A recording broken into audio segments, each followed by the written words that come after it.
Ukážem vám, ako si pripraviť chutný bešamel. Na bešamel je základ použiť maslo a múku, ale my si tam budeme pridávať aj ďalšie iné ingrediencie, ako je nasekaná cibula, cesnak a nejakú tú bylinku, ako je tymián. Takže začneme.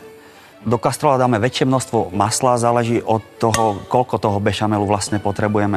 Na pol litra budú stačiť 2 lyžice masla a necháme pomaličky rozpustiť. Medzi tým si nakrájame cibulu na drobno.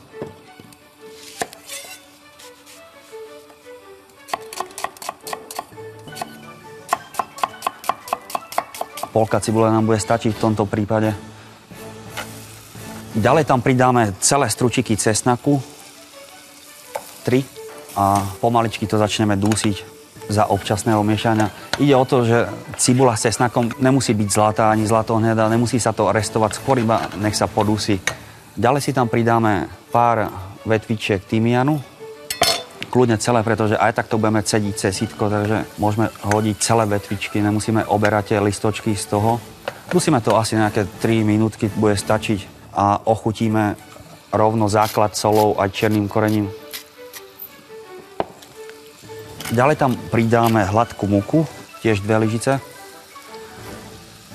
Stačí len trochu v tom premiešať v tom masle a posledné zalejeme to čerstvým mliekom.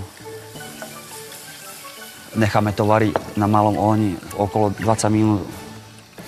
Je dobre pri tom stáť a miešať to. Takže máme bešamel hotový a teraz si ho cez sítko precedíme, dáme tomu do ďalšieho kastrolu.